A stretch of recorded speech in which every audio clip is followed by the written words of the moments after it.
Joseph, you have a choice. I know that you've gotten into Egypt and nobody is seeing you.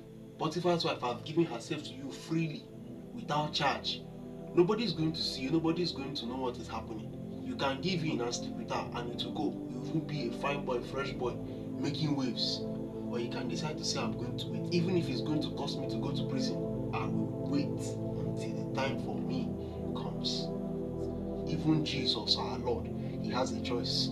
He came so that he can die, going through the painful sorrows of death to see that we are redeemed. But the devil came and said, you don't need to go through all this stress. Just bow down now and worship me, and everything will be given unto you. He had a choice. He decided to go through the way of death. Has come to you and has given you a platter of choice and said, if it's not like this, forget it. It's a lie. There are always two sides to a story. You have a choice. You have a choice. Anger is a choice. Pride is a choice. Being successful is a choice. Being serious with God is a choice. Prayerlessness is a choice. Wordlessness is a choice. Being spiritual is a choice. Not being spiritual is a choice. Every single thing in this life is a product of a choice. Even not making a choice is also a choice. It's just a choice whose dynamics you've not yet gotten to understand.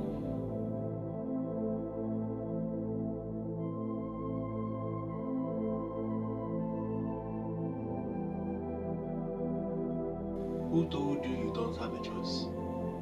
What told you you don't have a choice? What has told you that if it's not like this, it can never be any other way again? Is it poverty? Is it lack? Is it frustration? Is it addictions? Whatever it may be. Don't listen to them. Remember that there are always two sides to a coin. After dominion, the second power God gave to man was the power of choice.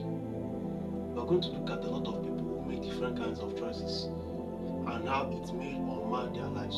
Remember, we're still in the series on maintaining stability. We're going to see how and why men were stable or were unstable, where life threw at them, the circumstances and challenges it threw at them. Now look at Jabez. You have a choice. I know your mother gave you a name that is going to make your life a hell of pain.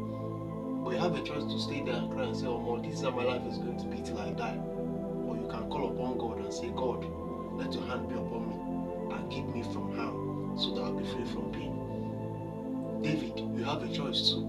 I know that you are the last born in your family and you've seen what happened to Saul.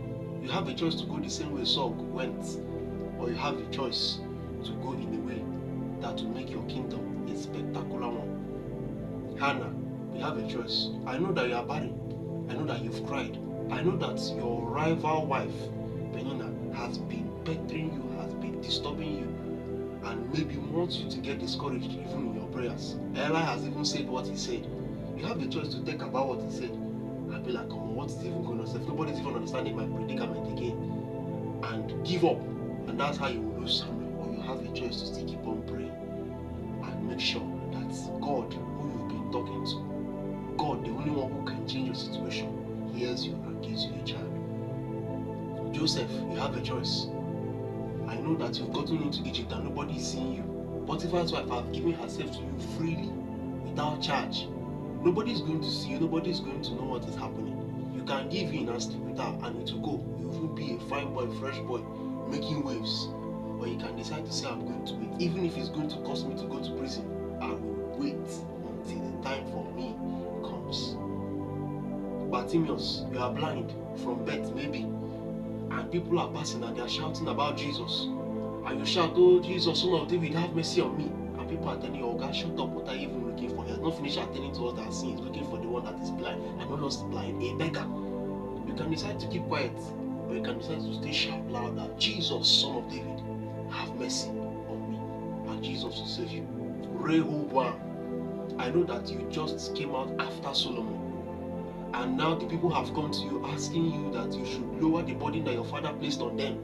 You have a choice to listen to the old men that were there when your father was alive, or to listen to the people you grew up with and then scatter the kingdom. You've made your choice. Israel must be divided as a consequence for it. Even Jesus, our Lord, he has a choice.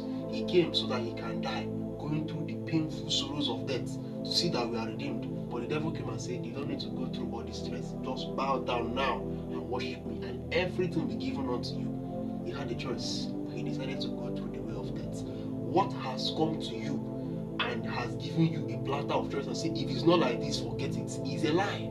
There are always two sides to a story. You have a choice. You have a choice. Anger is a choice. Pride is a choice. Being successful is a choice. Being serious with God is a choice. Prayerlessness is a choice. Wordlessness is a choice. Being spiritual is a choice. Not being spiritual is a choice. Every single thing in this life is a product of a choice. Even not making a choice is also a choice.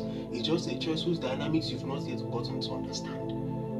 Life is a choice. The Bible said that I place before your life and death. Choose life.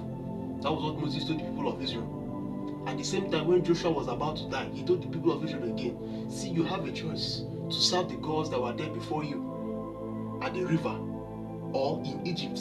But as for me and my family, we've made a choice that we're going to serve the Lord. When people are going to come to you and bring about a lot of things, don't tell me that they made you get angry. No, you decided to get angry. When things became so well for you, you became so successful, and it starts to bring about feelings of pride, you have a choice to decide if you'll be proud or not. When failure came around, maybe you didn't get something the time you wanted to get it, and the feelings are coming for you to get bad and feel so sad. You have a choice to feel that way or to press on. It's a choice. But many of us have never known it that way, and that's why the devil keeps on preying on us to make us feel like as if that life is the one that is just throwing at us. The things that are throwing at us, and we just go like that. Anywhere but the face we go, we're just on the fence. We are not here, we are not there. It's a choice. If you are really going to be stable in this life, you have to take these choices you make very, very, very seriously. Because every choice you make in every second, in every minute, in every hour, in every day has consequences. In the realm of the spirit, choices are currencies with which you buy consequences. Many do not know, because they've not seen the action now, because they've not seen the repercussion now, because they've not seen the consequence now, they feel that they are going free. No, it is an exchange. It is a trade by barter. I give you a choice, you give me the consequences. The question will now be, what will you choose? What will you choose?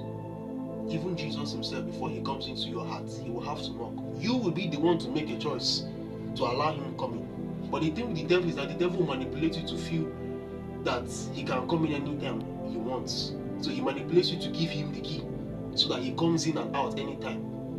But you can make a choice and say, my spirits, whatever it may be, unless I tell you come in, get back from that door. You have a choice to make it like that. I don't know the family you came from. I don't know the background you came from. I don't know what has been the situation around you. Even if it is addictions, once you have decided to make a choice, God gives you the grace to be able to actualize it. Remember, this choice must be made with God. Any choice made outside God is just a wishful thinking, and you will just be playing around there. What has it been? Is it in academics? You are falling behind. Is it in life? You are not making any progress. Is it in the matters of making wealth, kingdom wealth? And you're wondering how you're going to go about it. Make a choice first, and the grace that is attached to making that choice come to fruition will come to be. Anytime you fail to make a decision, you have given the devil a leap, a foothold in your life to do what he wants to do. You actually have a choice. You actually have a choice.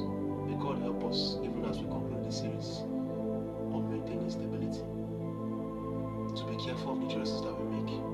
Anytime those things come, anytime those pains come, anytime people say those things and they want us to give in and throw away our destiny at the leap of anything,